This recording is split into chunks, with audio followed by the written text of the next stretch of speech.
നമസ്കാരം. Middle east വാർത്തകൾ തുടങ്ങുന്നു. ആദ്യം നോക്കാം പ്രധാന തലക്കെട്ടുകൾ.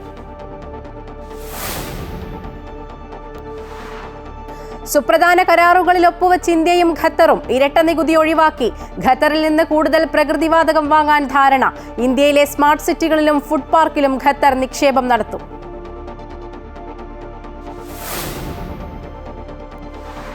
യുക്രൈൻ യുദ്ധം അവസാനിപ്പിക്കാൻ തയ്യാറെന്ന് റഷ്യ.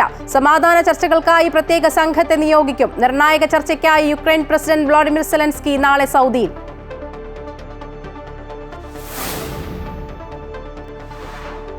സൗദിയിൽ സ്വകാര്യ മേഖലയിലെ ജീവനക്കാർക്ക് കൂടുതൽ ആനുകൂല്യങ്ങൾ ഉറപ്പുവരുത്തുന്ന തൊഴിൽ നിയമ ഭേദഗതികൾ ഇന്നു മുതൽ പ്രാബല്യത്തിൽ. ജീവനക്കാരന്റെ സഹോദരനോ സഹോദരിയോ മരിച്ചാൽ സ്വകാര്യ ജീവനക്കാർക്ക് 3 ദിവസത്തെ വേതനത്തോടുകൂടി അവധി. ജീവനക്കാരികൾക്ക് 12 ആഴ്ച പ്രസവാവധി എന്നിവ തൊഴിൽ നിയമത്തിലെ പ്രധാന പരിഷ്കാരങ്ങൾ.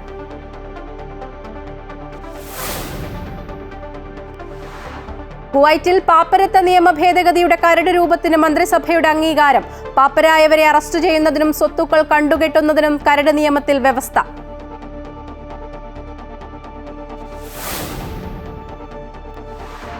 പ്രവാസികൾക്ക് 6 മാസ കാലാവധിയുള്ള വർക്ക് പെർമിറ്റ് അനുവദിക്കാൻ ബഹ്റൈൻ. സുപ്രധാന തീരുമാനവുമായി ലേബർ മാർക്കറ്റ് റെഗുലേറ്ററി അതോറിറ്റി. തീരുമാനം ഇന്ത്യക്കാർ ഉൾപ്പെടെയുള്ള പ്രവാസികൾക്ക് ഗുണം ചെയ്യും.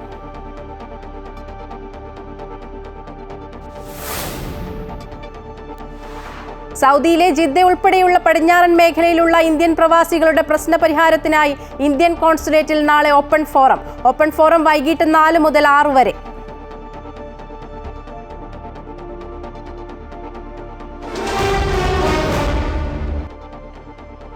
ഇരട്ട നികുതി ഒഴിവാക്കാനും നികുതി വെട്ടിപ്പ് തടയുന്നതിനുമുള്ള കരാറുകളിൽ ഒപ്പിട്ട് ഇന്ത്യയും ഖത്തറും. ഖത്തറിൽ നിന്ന് ഇന്ത്യ കൂടുതൽ പ്രകൃതിവാതകം വാങ്ങും. ഖത്തർ അമീർ ഷെയ്ഖ് തമീം ബിൻ അൽ ഥാനിയും പ്രധാനമന്ത്രി നരേന്ദ്രമോദിയുമായുള്ള കൂടിക്കാഴ്ചയിലാണ് തീരുമാനം.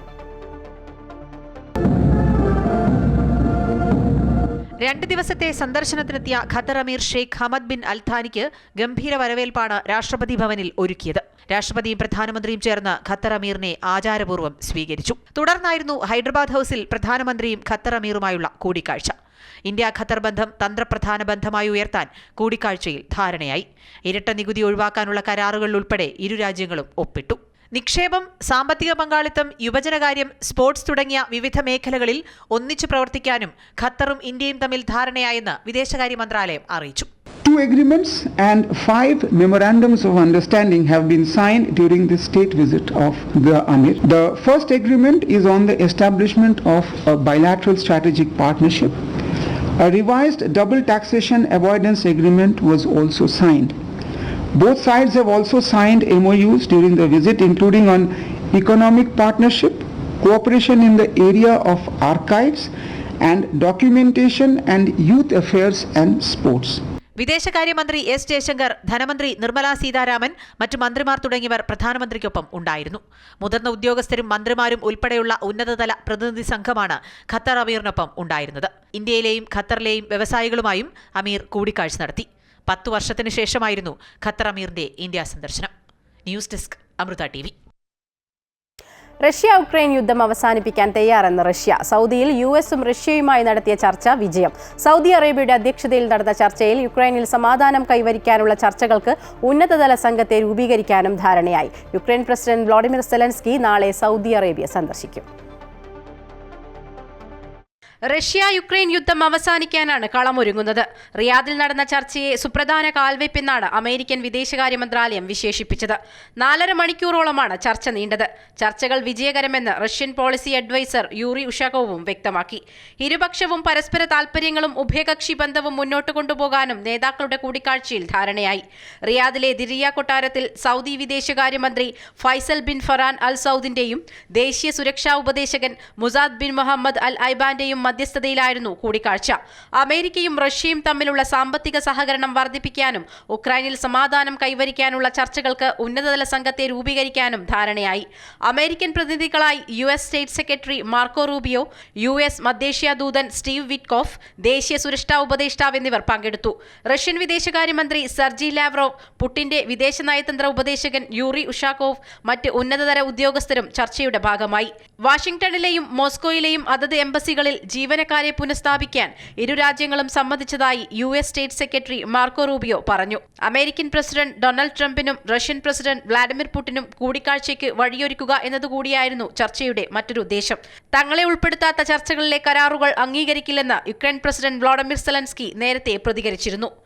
News desk Amrita TV. കുവൈറ്റിൽ റെസ്റ്റോറന്റുകളിലും കഫേകളിലും വിൽക്കുന്ന ഭക്ഷണപാനീയങ്ങളിലെ കലോറിയുടെ അളവ് നിശ്ചയിക്കാനുള്ള തീരുമാനം നടപ്പിലാക്കുന്നു. ഇതുമായി ബന്ധപ്പെട്ട് ഫുഡ് അതോറിറ്റി നേരത്തെ വിജ്ഞാപനം പുറപ്പെടുവിച്ചിരുന്നു. ഈ തീരുമാനത്തിനനുസൃതമായി റെസ്റ്റോറന്റ്, കഫേ സ്ഥാപനങ്ങളെ നിർബന്ധിതരാക്കാനുള്ള സംവിധാനം സ്ഥാപിക്കാൻ ചെറുകിട ഇടത്തരം സംരംഭങ്ങൾക്കായുള്ള ദേശീയ ഫണ്ട് അധികൃതർ മുനിസിപ്പൽ അധികൃതരോട് അഭ്യർത്ഥിച്ചിരുന്നു. ഇതിനു പുറമെ ഈ വിഷയവുമായി ബന്ധപ്പെട്ട് capital governor Sheikh Abdullah Salem Al Ali municipal അധികൃതർക്ക് കത്തയക്കുകയും ചെയ്തിരുന്നു. ഇതിന്റെ അടിസ്ഥാനത്തിലാണ് ഇക്കാര്യങ്ങൾ ചർച്ച ചെയ്യാൻ മുനിസിപ്പൽ കൗൺസിലിന്റെ സാങ്കേതിക സമിതി ഇന്ന് യോഗം ചേർന്നത്.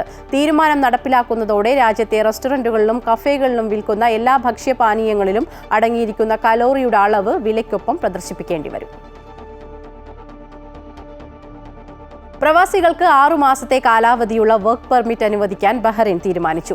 ലേബർ മാർക്കറ്റ് റെഗുലേറ്ററി അതോറിറ്റിയാണ് ഈ സുപ്രധാന തീരുമാനം കൈക്കൊണ്ടത്. ഇതോടെ തൊഴിലുടമകൾക്ക് ആവശ്യമുള്ള തൊഴിലാളികളെ വേഗത്തിൽ നിയമിക്കാനുള്ള അവസരം ലഭിക്കും. ഇന്ത്യക്കാർ ഉൾപ്പെടെയുള്ള പ്രവാസികൾക്ക് ഏറെ ഗുണം ചെയ്യുന്നതാകും തീരുമാനമെന്നും വിലയിരുത്തപ്പെടുന്നു. വിനോദസഞ്ചാര മേഖല, ചെറുകിട ഇടത്തരം വ്യവസായങ്ങൾ, സാങ്കേതിക മേഖലയിലെ സ്ഥാപനങ്ങൾ എന്നിവയ്ക്ക് ഗുണം ചെയ്യുന്നതാകും 6 മാസ കാലാവധിയുള്ള വർക്ക് പെർമിറ്റ് അനുവദിക്കാനുള്ള തീരുമാനം. സൗദിയിലെ ജിദ്ദ അടക്കമുള്ള പടിഞ്ഞാറൻ മേഖലയിലുള്ള ഇന്ത്യൻ പ്രവാസികളുടെ പ്രശ്നപരിഹാരങ്ങൾക്കായി ഇന്ത്യൻ കോൺസുലേറ്റിൽ സംഘടിപ്പിക്കുന്ന ഓപ്പൺ ഫോറം നാളെ നടക്കുമെന്ന് കോൺസുലേറ്റ് അറിയിച്ചു. വൈകിട്ട് 4 മുതൽ 6 വരെ ഇന്ത്യൻ കോൺസുലേറ്റ് അങ്കണത്തിൽ നടക്കുന്ന open forum consul general Fahad Ahmed Khan Suri, മറ്റ് കോൺസുൽമാർ, കമ്മ്യൂണിറ്റി വെൽഫെയർ ഉദ്യോഗസ്ഥർ തുടങ്ങിയവർ പങ്കെടുക്കും. ഏതെങ്കിലും അടിയന്തര കോൺസുലർ, കമ്മ്യൂണൽ വെൽഫെയർ പ്രശ്നങ്ങൾ പരിഹരിക്കുന്നതിന് ഇവരെ സമീപിക്കാം.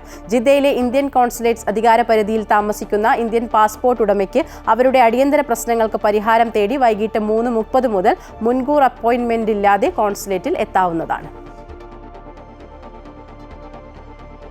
കുവൈറ്റിൽ മുൻകാലങ്ങളിൽ വിവിധ കാരണങ്ങളാൽ നാടുകടത്തപ്പെട്ട നിരവധി പ്രവാസികൾ വ്യാജ പാസ്പോർട്ട് ഉപയോഗിച്ച് രാജ്യത്ത് തിരിച്ചെത്തിയതായി റിപ്പോർട്ട്. രാജ്യത്ത് ബയോമെട്രിക് നടപടികൾ ഏറെക്കുറെ പൂർത്തിയാക്കിയ ശേഷമാണ് ആഭ്യന്തര മന്ത്രാലയം ഇത്തരത്തിൽ തിരിച്ചെത്തിയവരുടെ വിവരങ്ങൾ കണ്ടെത്തിയിരിക്കുന്നത്. ഇവരിൽ 20 വർഷം മുൻപ് നാടുകടത്തപ്പെട്ടവരും ഉൾപ്പെട്ടതായി മന്ത്രാലയ വൃത്തങ്ങളെ ഉദ്ധരിച്ച് പ്രാദേശിക ദിനപത്രം റിപ്പോർട്ട് ചെയ്യുന്നു. ഇവരിൽ ഭൂരിഭാഗം പേരും ഏഷ്യൻ രാജ്യങ്ങളിൽ നിന്നുള്ളവരാണ്. ഇത്തരത്തിൽ തിരിച്ചെത്തിയവർ പിടിക്കപ്പെടാതെ പലതവണ രാജ്യത്ത് നിന്ന് പുറത്തേക്ക് യാത്ര ചെയ്യുകയും തിരിച്ചു വരികയും ചെയ്തിട്ടുണ്ടെന്നും മന്ത്രാലയം വ്യക്തമാക്കി. നിരവധി തവണ ഇവരുടെ താമസരേഖ തടസ്സങ്ങൾ കൂടാതെ പുതുക്കുകയും ചെയ്തിട്ടുണ്ട്.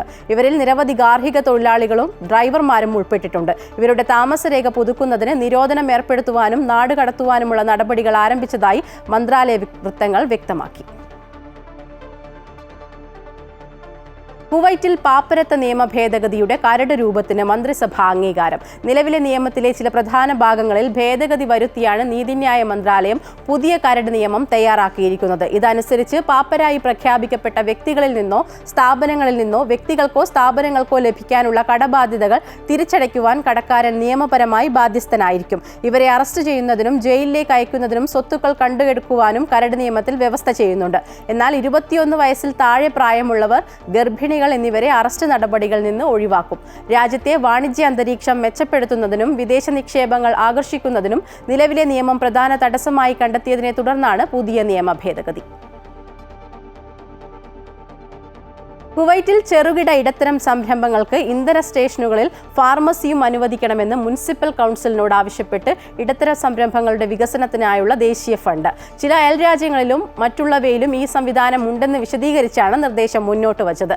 ഫാർമസികളിൽ വൈദഗ്ധ്യം നേടിയ കമ്പനികളിലൊന്ന് ചില ലക്ഷ്യങ്ങൾ കൈവരിക്കുന്നതിനായി ഇന്ധന സ്റ്റേഷനുകളിൽ ഫാർമസി പ്രവർത്തനം ഉൾപ്പെടുത്താൻ അനുവദിച്ചുകൊണ്ട് പിന്തുണ അഭ്യർത്ഥിച്ച് ഒരു കത്ത് സമർപ്പിച്ചിരുന്നു.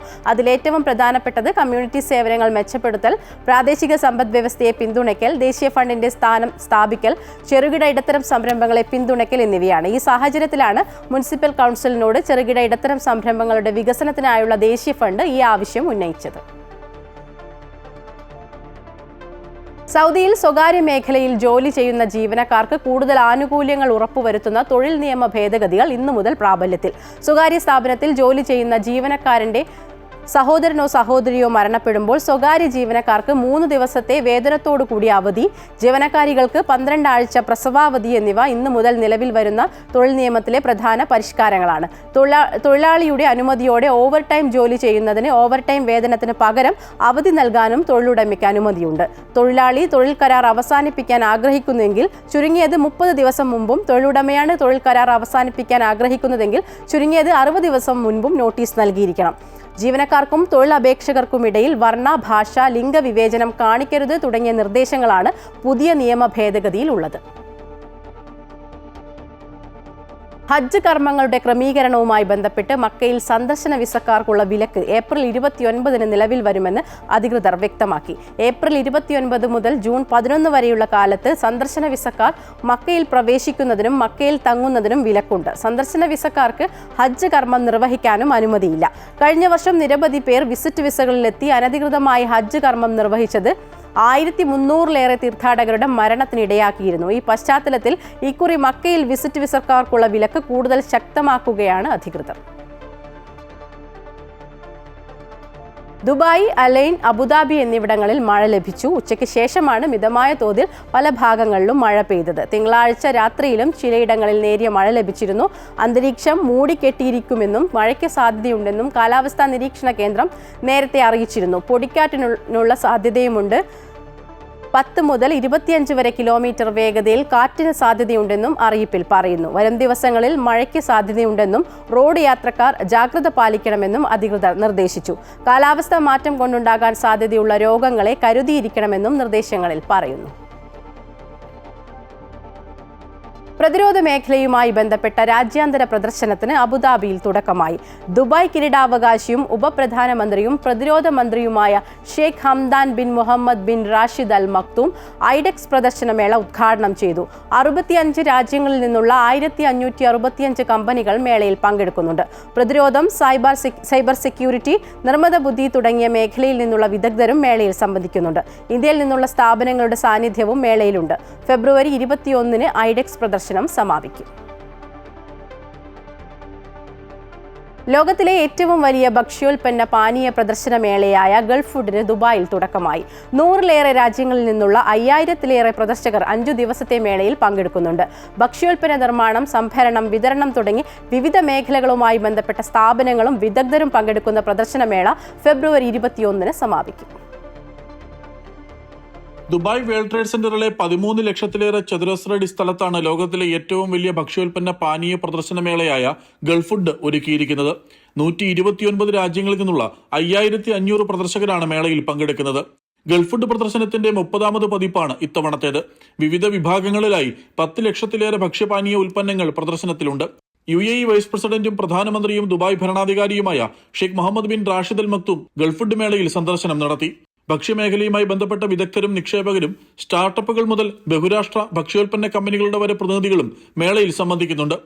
പുതിയ ഇന്നോവേഷൻ മാർക്കറ്റിൽ വരുന്നത് ഏറ്റവും ആദ്യമായിട്ട് ഇൻട്രൊഡ്യൂസ് ചെയ്യുക എന്നുള്ളതാണ് ഞങ്ങളുടെ ടാർഗറ്റ്.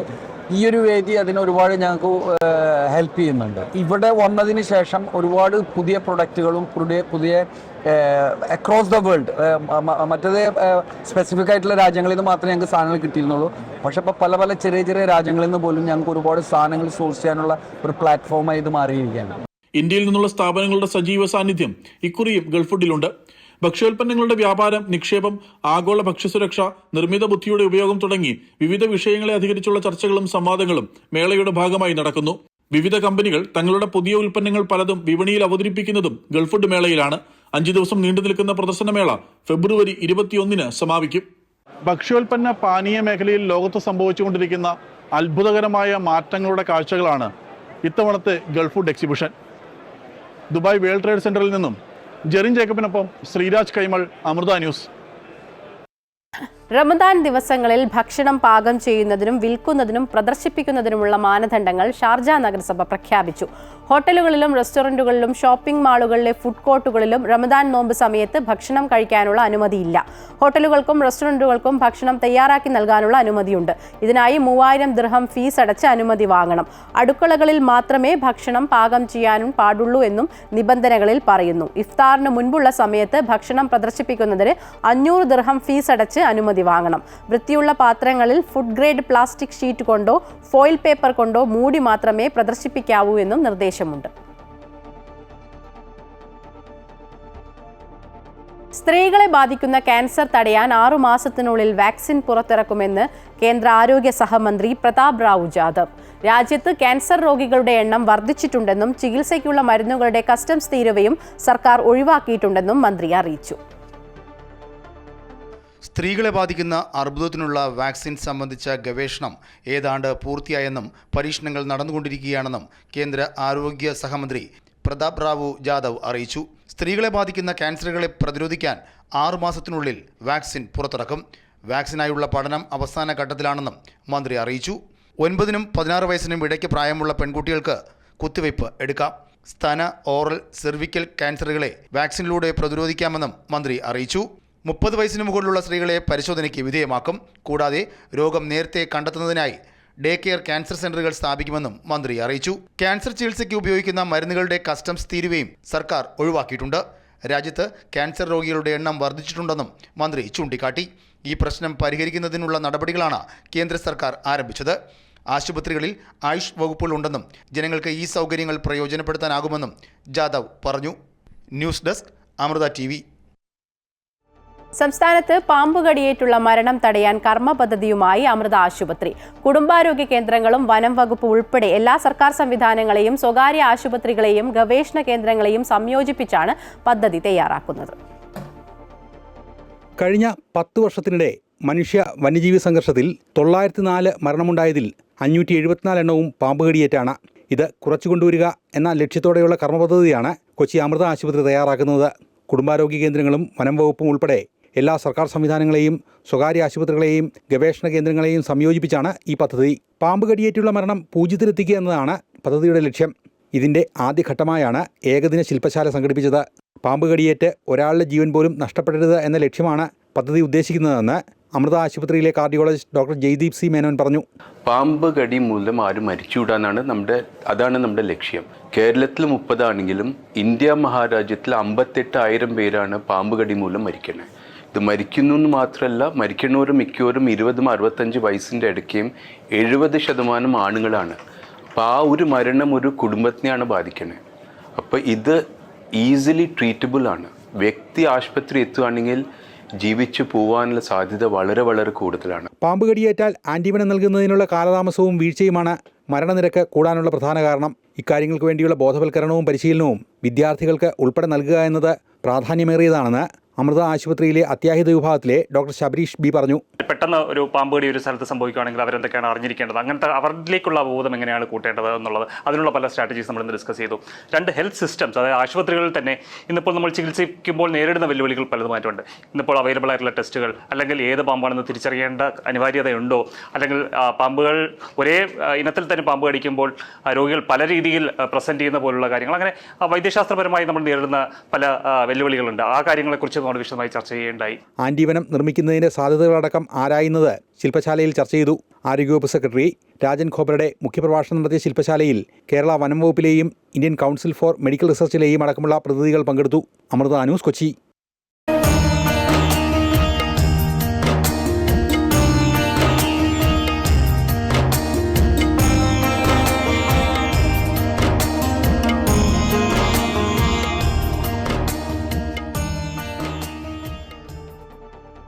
മഹാകുംഭമേളയ്ക്കെത്തുന്ന കോടിക്കണക്കിന് ഭക്തർക്ക് കാരുണ്യസ്പർശമാകുകയാണ് പ്രയാഗ്രാജിൽ മാതാ അമൃതാനന്ദമയി മഠത്തിന്റെ പ്രവർത്തനങ്ങൾ. സൗജന്യ ചികിത്സയും ഭക്ഷണവും രോഗനിർണയവും എല്ലാം ഒരുക്കിയാണ് ആശ്രമം ലോകത്തിന് തന്നെ മാതൃകയാകുന്നത്.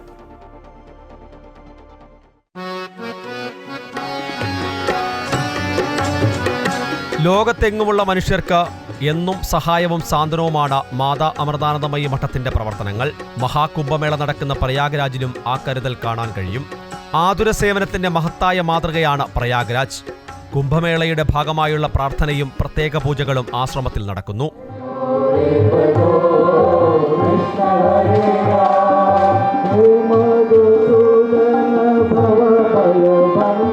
അമൃത ആശുപത്രിയിലെ പ്രഗത്ഭരായ ഡോക്ടർമാരുടെയും മറ്റ് ആരോഗ്യ പ്രവർത്തകരുടെയും സേവനം ഉറപ്പാക്കിക്കൊണ്ടാണ് മാതാ അമൃതാനന്ദമയി മഠത്തിന്റെ നേതൃത്വത്തിൽ പ്രയാഗ്രാജിൽ സൗജന്യ ആതുര സേവനം നടക്കുന്നത്. വിവിധ ഡിപ്പാർട്ട്മെന്റുകൾ ഒന്നിച്ച മികച്ച ചികിത്സാ സൗകര്യങ്ങളാണ് ആശ്രമ പരിസരത്ത് ഒരുക്കിയിട്ടുള്ളത്. ടെലിമെഡിസിൻ വാൻ ഉൾപ്പെടെ സജ്ജീകരിച്ചുകൊണ്ടാണ് അത്യാധുനിക ചികിത്സയും രോഗനിർണയവും ഉറപ്പാക്കുന്നത്. ഈ വാഹനത്തിൽ ആവശ്യമായ ഒരു ആശുപത്രിക്ക് ആവശ്യമായ എല്ലാ സൗകര്യങ്ങളും നമുക്ക് ലഭ്യമാക്കിയിട്ടുള്ളത്. രക്തപരിശോധന കൂടാതെ നമുക്ക് എക്സ്റേ, അതേപോലെ തന്നെ സ്കാനിങ്, ECG, എക്കോ തുടങ്ങിയ എല്ലാ ടെസ്റ്റുകൾക്കും സജ്ജമായിട്ടുള്ള ഒരു സജ്ജീകരണമാണ് അമ്മയുടെ നിർദ്ദേശപ്രകാരം നമ്മൾ കുംഭമേള നഗരിയിൽ ഒരുക്കിയിട്ടുള്ളത്. മറ്റ് ആശ്രമങ്ങളിലുമെത്തി അവിടുത്തെ അന്തേവാസികൾക്ക് ആവശ്യമായ ചികിത്സയും ഉറപ്പാക്കുന്നു. നിരവധി തീർത്ഥാടകരും അന്തേവാസികളുമാണ് അമ്മയുടെ നിർദ്ദേശപ്രകാരമുള്ള ഈ സംവിധാനം ഉപയോഗിക്കുന്നത്. Everybody is here with the service attitude. Amma's devotees also, and many brahmacharis and swamis who have come from the ashram, they are also full day they are providing service, whether it is related to hospital or whether it is related to accommodation or food or anything. സൗജന്യ ചികിത്സയ്ക്കൊപ്പം സൗജന്യ ഭക്ഷണവും തീർത്ഥാടകർക്കായി ആശ്രമാങ്കണത്തിൽ ഒരുക്കിയിട്ടുണ്ട്. ഉത്തരേന്ത്യൻ വിഭവങ്ങൾക്ക് പുറമെ ദക്ഷിണേന്ത്യൻ വിഭവങ്ങളും ലഭിക്കും. ഈശ്വരാനുഗ്രഹത്തിന്റെ ചൈതന്യം തേടിയെത്തുന്നവർക്ക് മനുഷ്യസ്നേഹത്തിന്റെയും കാരുണ്യത്തിന്റെയും സ്നേഹസ്പർശം ഒരിക്കൽ കൂടി നൽകുകയാണ് അമ്മയും ആശ്രമവും. പ്രയാഗ്രാജ് മഹാകുംഭ് മാതാ റാണി കി ജയ്. അമൃത ന്യൂസ്, പ്രയാഗ്രാജ്. മഹാകുംഭമേളയിലെ മാതാ അമൃതാനന്ദമയി മഠത്തിന്റെ സേവനങ്ങൾ മാതൃകാപരമെന്ന് ശബരിമല മുൻ മേൽശാന്തി വിഷ്ണു നമ്പൂതിരി. കൃത്യമായി എല്ലാ സംവിധാനവും ഒരുക്കിത്തന്ന ആശ്രമത്തോടും അമ്മയോടും അകമഴിഞ്ഞ നന്ദിയുണ്ടെന്നും അദ്ദേഹം പറഞ്ഞു. ഞാൻ ജന്മജന്മാന്തര സുഹൃതമായിട്ട് എനിക്ക് കിട്ടിയ ആ ഒരു സുഹൃതം കൊണ്ട് ഇവിടെ പ്രയാഗ്രാജിലെ മഹാകുംഭമേളയിൽ പങ്കെടുക്കാൻ വേണ്ടി വന്നു. ശരിക്കും പറഞ്ഞാൽ മഹാകുംഭമേളയിൽ പങ്കെടുത്തതിൽ അങ്ങേറ്റ സംതൃപ്തിയോടെ ചാരിതാർത്ഥ്യത്തോടെ മടങ്ങുന്നതിന് കാരണം ഈ അമൃതാനന്ദമയി മഠത്തിൽ ഇവിടെ ചെയ്തിരിക്കുന്ന സംവിധാനങ്ങളാണ്. അത് എടുത്തു പറയേണ്ടതാണ്. കാരണം ഇത്രയും ജനബാഹുല്യം നിറഞ്ഞ ഈ ഒരു സ്ഥലത്ത് ഇത്ര സിസ്റ്റമാറ്റിക്കായിട്ടും ഇത്ര വൃത്തിയോടെയും അടുക്കും ചിട്ടയുടെയും എല്ലാ കാര്യങ്ങളും സംവിധാനം ചെയ്ത നമുക്ക് വേണ്ടി സേവനം ചെയ്യുന്ന അമൃതാനന്ദമയി മഠത്തിന് ശരിക്കും നമ്മളെല്ലാം ഇവിടെ എത്തുന്ന കുംഭമേളയിലേക്ക് എത്തുന്ന ഓരോ വ്യക്തികളും കടപ്പെട്ടിരിക്കുകയാണ്. കാരണം അവർ ചെയ്യുന്ന സേവനം ഒരിക്കലും മറക്കാൻ പറ്റില്ല. കാര്യം ഇവിടെ തന്നെ വളരെ സുരക്ഷിതമായിട്ട് നമുക്ക് തങ്ങാനും അതേപോലെ ആ ഭക്ഷണമാണെങ്കിലും എല്ലാം ഓരോ സ്വാമിമാരും ഓരോ സന്യാസിമാരും ഓരോ ബ്രഹ്മചാരികളും ഇവിടെ ചെയ്യുന്ന സേവനം അതൊക്കെ മാതൃക ആയിട്ട് തന്നെ എടുക്കേണ്ടതാണ്. എന്തായാലും അമൃതാനന്ദമയി അമ്മയുടെ നാമധേയത്തിലുള്ള ഈ ഒരു പ്രസ്ഥാനം തീർച്ചയായിട്ടും ജനസേവന രംഗത്ത് എന്താ പറയുക, ജന്മജന്മാന്തര സുഹൃത്തുമായി അവർക്ക് കിട്ടിയൊരു ഭാഗ്യം അവർ നിർവഹിക്കുന്നു. ഇവിടുത്തെ ചുമതലപ്പെട്ട സ്വാമിമാരൊക്കെ ഉറക്കമില്ലാന്ന് തന്നെ പറയാം. അവർ രാവും പകലും ഒരേപോലെ അവർ പ്രവർത്തിക്കുകയാണ്. മോക്ഷാമൃത സ്വാമിയാണെങ്കിലും ഏകാമൃത സ്വാമിയാണെങ്കിലും ഒക്കെ ശരിക്കും പറഞ്ഞാൽ അവർ ഉറക്കമില്ല. അവർക്ക് രാത്രി തന്നെ വരുന്ന ഗസ്റ്റുകളെ സ്വീകരിക്കാനും അവർക്ക് സംവിധാനങ്ങൾ ചെയ്തു കൊടുക്കാനും അവർ സദാസമയവും അവരോടൊപ്പം ഉണ്ടെന്നുള്ളതാണ്. അതുപോലെ സേവനം ചെയ്യുന്ന അനവധി ബ്രഹ്മചാരികളൊക്കെ ഉണ്ട്. അവരെയൊക്കെ സമ്മതിക്കണം. എല്ലാവർക്കും അമൃതാനന്ദമയി അമ്മയുടെ നാമധേയത്തിൽ ആ പാദങ്ങളിൽ നമിച്ചുകൊണ്ട് അയ്യപ്പസ്വാമിയും സാക്ഷാൽ ഹരഹര മഹാദേവനും എല്ലാ അനുഗ്രഹങ്ങളും നൽകട്ടെ. വീണ്ടും വീണ്ടും കാണാനും അവസരം ഞങ്ങൾക്ക് നൽകട്ടെ. കരുതലും സ്നേഹവുമാണ് ജീവിതത്തിന്റെ വഴികാട്ടിയെന്ന് സദ്ഗുരു ശ്രീ മാതാ അമൃതാനന്ദമയി ദേവി. ചെന്നൈ ബ്രഹ്മസ്ഥാന വാർഷിക മഹോത്സവത്തിൽ അനുഗ്രഹ പ്രഭാഷണം നടത്തുകയായിരുന്നു അമ്മ.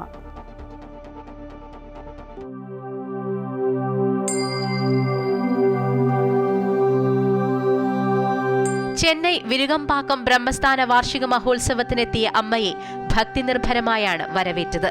മഹോത്സവ വേദിയിലെത്തിയ അമ്മയെ Raman IAS, Chennai CRPF civil aviation police മേധാവി Ponni IPS, VIT vice chairman Selvam, BJP നേതാവ് അർജുൻ മൂർത്തി തുടങ്ങിയ പ്രമുഖർ ഹാരമണിയിച്ച് അനുഗ്രഹം തേടി. അമൃതശ്രീ സ്വാശ്രയ സംഘാംഗങ്ങൾക്ക് ധനസഹായവും വസ്ത്രങ്ങളും അമ്മ വിതരണം ചെയ്തു.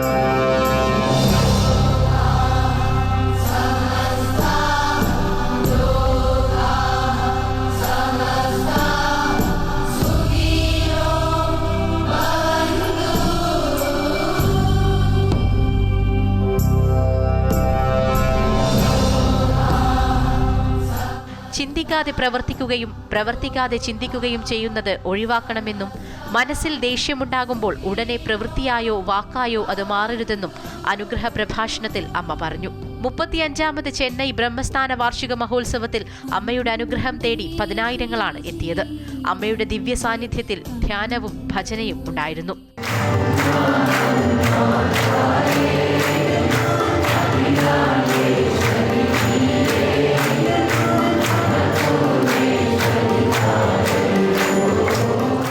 രണ്ട് ദിവസമായി നടക്കുന്ന ബ്രഹ്മസ്ഥാന മഹോത്സവത്തിനെത്തിയ മുഴുവൻ ഭക്തർക്കും അമ്മ ദർശനവും നൽകുന്നുണ്ട്. 1990-ലാണ് ചെന്നൈ വിരികംപാക്കത്ത് അമ്മ ബ്രഹ്മസ്ഥാന ക്ഷേത്ര പ്രതിഷ്ഠ നടത്തിയത്. യാത്രാ സൗകര്യവും അന്നദാനവും അടക്കം വിപുലമായ സൗകര്യങ്ങളാണ് ഒരുക്കിയത്. ചെന്നൈ ബ്രഹ്മസ്ഥാന മഹോത്സവത്തിന് ശേഷം 20-ന് തമിഴ്നാട്ടിലെ കരൂർ അമൃത വിദ്യാലയം ക്യാമ്പസിൽ നടക്കുന്ന പൊതുപരിപാടിയിലും അമ്മ പങ്കെടുക്കും. അമൃത ന്യൂസ്, ചെന്നൈ. കോൺഗ്രസിനെ പ്രതിരോധത്തിലാക്കിയ ലേഖന വിവാദത്തിന് പിന്നാലെ ശശി തരൂർ രാഹുൽ ഗാന്ധി കൂടിക്കാഴ്ച. സോണിയാഗാന്ധിയുടെ വസതിയിലാണ് 40 മിനിറ്റോളം കൂടിക്കാഴ്ച നടന്നത്. കേന്ദ്ര സംസ്ഥാന സർക്കാരുകളെ ആവർത്തിച്ച് പ്രശംസിച്ചുകൊണ്ടിരിക്കുന്ന തരൂരിന്റെ നിലപാടിൽ സംസ്ഥാന കോൺഗ്രസ് നേതാക്കൾ കടുത്ത അതൃപ്തിയിലാണ്. തരൂരിനെതിരെ നടപടിയെടുക്കണമെന്ന് സംസ്ഥാന ഘടകം ആവശ്യപ്പെടുമ്പോഴാണ് ഹൈക്കമാൻഡുമായി ഏറെ രാഷ്ട്രീയ പ്രാധാന്യമുള്ള കൂടിക്കാഴ്ച നടന്നത്. പാതിവില തട്ടിപ്പ് കേസിൽ എൻഫോഴ്സ്മെന്റ് ഡയറക്ടറേറ്റിന്റെ നേതൃത്വത്തിൽ സംസ്ഥാന വ്യാപകമായി റെയ്ഡ്. കോൺഗ്രസ് നേതാവും അഭിഭാഷകയുമായ ലാലി വിൻസെന്റിന്റെയും സായിഗ്രാമം ട്രസ്റ്റ് ഡയറക്ടർ ആനന്ദകുമാറിന്റെയും വീട്ടിലുൾപ്പെടെ 12 ഇടങ്ങളിൽ ഇഡി പരിശോധന നടത്തി. തന്റെ ബാങ്ക് സ്റ്റേറ്റ്മെന്റ് കോപ്പി ഇഡിക്ക് നൽകിയതായി ലാലി വിൻസെന്റ് പറഞ്ഞു.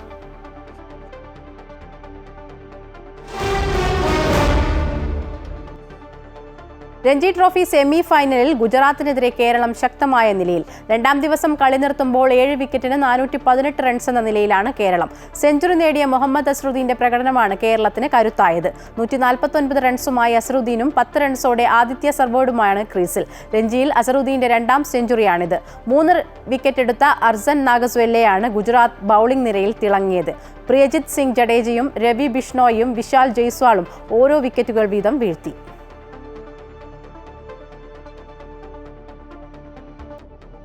മിഡിൽ ഈസ്റ്റ് വാർത്തകൾ പൂർണ്ണമാകുന്നു. കൂടുതൽ വാർത്തകൾക്കായി അമൃത ന്യൂസ് യൂട്യൂബ് ചാനൽ സന്ദർശിക്കുക. നമസ്കാരം.